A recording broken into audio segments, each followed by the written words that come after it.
आणण्याचा प्रयत्न हा माझा कटू अनुभव आहे.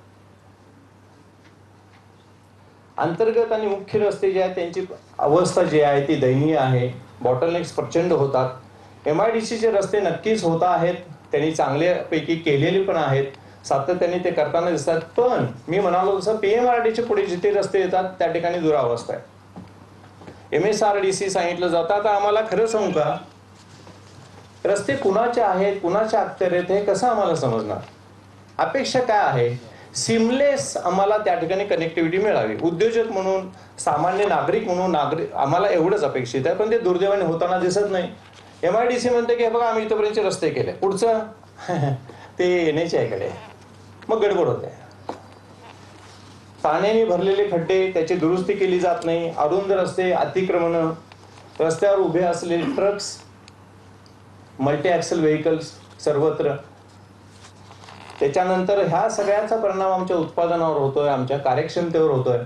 तुम्ही जर का बघाल तर आम्ही हा म्हणजे मांजराच्या गळ्यामध्ये आम्ही घंटा बांधली, तुम्ही समजू शकता ह्याचे काय परिणाम होऊ शकतात. तर तेव्हाही माझी विनंती, आमच्या पाठीशी खंबीरपणे तुम्ही उभे राहा. कार्यक्षमता कमी झाली आणि त्यामुळे प्रचंड प्रमाणामध्ये उद्योजक पण ह्या ठिकाणी आता आलेले आहेत त्यांची व्यथा मांडायला. मल्टीनॅशनल कंपनीज पण आलेले आहेत. इथे कंपनी झाले, त्यांना जर का बोलायची आपण संधी दिली नंतर तर ते झटक्यात 30-40 सेकंदात त्यांच्या व्यथा मांडतील. काही कंपन्या इथं आलेल्या आहेत, मी सांगतो, ते म्हणतात की आम्ही शिफ्ट होणार होते, आम्ही ते जाहीर करतो, असं सांगणाऱ्या कंपनी इथे आहे. मी आत्ता काही सांगू इच्छित नाही, त्यांना बोलू द्या. म्हणजे इथून आम्ही तमिळनाडूला जाऊ, इथपर्यंत ती कंपनी मल्टीनॅशनल कंपनी जी इथं आता आलेली आहे. सगळ्यात महत्वाचं, ह्यामुळे आमच्या मागण्या काय आहेत तर भूमिपुत्रांना, इथल्या स्थानिकांना, खरं तर वैद्यकीय आणीबाणी ज्याला म्हणतो मेडिकल इमर्जन्सीमुळे अक्षरशः बऱ्याच लोकांना हार्ट अटॅकमुळे जीव गमवावे लागलेले आहेत. ते कुणाला सांगू शकेल, बाकीचे बटवाल साहेब पण सांगू शकते. त्यांना जाताच येत नाही ट्रॅफिक कंजेशनमुळे. तर ही जी काही परिस्थिती आहे ती बदलायला हवी. शाळा महाविद्यालयामध्ये जाणारी मुलं, त्यातली काही मुलं पण कदाचित ह्या ठिकाणी आता आले असतील, तर त्या मुलांना 2-2, 3-3 तास अडकून पडायला लागतं, अशी परिस्थिती आहे. तर ती जी काय आहे त्यांची परिस्थिती ती बदलायला हवी.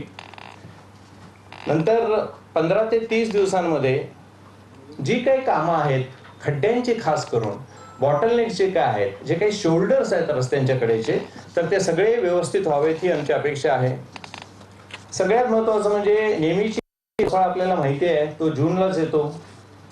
त्यामुळे त्याच्या अगोदर त्याचा एक आराखडा बनवावा की रस्त्यांचं काम कशा पद्धतीने आपण करणार आहोत, नाला आणि ह्या सगळ्या गोष्टी ते कसं करणार आहोत, आणि तो आमच्याशी कृपा करून नागरिक समितीला पण त्यांनी द्यावा अशी आमची विनंती आहे.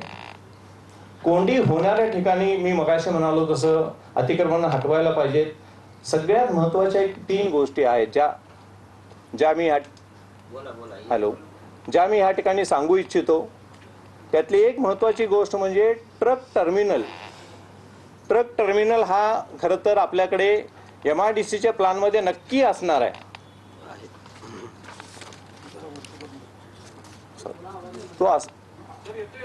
हॅलो, नक्की असणार आहे, पण तो कुठेही दिसत नाही. त्याच्यामुळे मल्टी ॲक्सेल कंपन्या कोणाला हाऊस मला वाटत नाही आहे.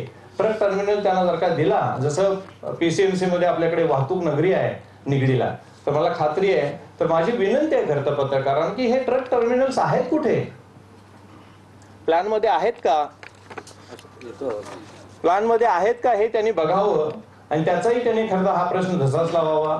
सेंट्रल एफ्लुएंट ट्रीटमेंट प्लांट हाही गरजेचा आहे, तोही दिसत नाही. त्याच्यामुळे आपण ज्याला इंद्रायणी मैया म्हणतो तर ती सुद्धा संकटात सापडलेली आहे. तर त्या सेंट्रल ATPचं काय आहे, त्याच्यानंतर हरित पट्टे असतात, ग्रीन स्पेसेस असतात ना, त्या कुठे आहेत, कॉमन ॲम्युनिटीज कुठे आहेत, ह्या सगळ्या गोष्टी म्हणजे MIDCनी करणं अपेक्षित आहे असं मी समजतो, ज्या आपण PCMC आणि बाहेर बाकीच्या ठिकाणी पाहतो. तर मला असं म्हणायचं की त्या गोष्टी सुद्धा आपल्याला गरजेच्या त्याही कराव्यात. आणि त्याच्यानंतर स्ट्रीट लाईट्स असतील, CCTV असतील, ज्या ज्या ठिकाणी आपल्याला माहिती आहे अनुचित प्रकार घडतात, तर त्या गोष्टी सुद्धा कराव्यात. त्या गोष्टीकडे सुद्धा लक्ष द्यावं. आणि सगळ्यात महत्त्वाचा वीज आणि पाणी पुरवठा तो आम्हाला अनइंटरप्टेड मिळायला हवा. कालची गोष्ट मी तुम्हाला सांगतो, काल सुद्धा आमच्याकडे पाणी आलं नाही, आम्हाला बाहेरून काल पाणी मागवावं लागलं टँकरने. पावसाळा सुरू आहे त्यामध्ये ही परिस्थिती आहे.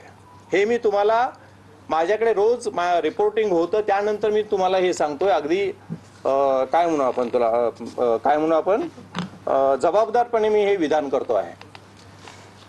आणि त्यानंतर सगळ्यात शेवटची गोष्ट आहे, ह्या सगळ्या गोष्टींमध्ये मी मगाशी बोललो होतो, MIDC असेल, PMRD असेल, जिल्हाधिकारी असतील, जिल्हा परिषद असेल, NHAI असेल, PWD असेल, इतक्या सगळ्या खात्यांचा त्या ठिकाणी कंट्रोल आहे.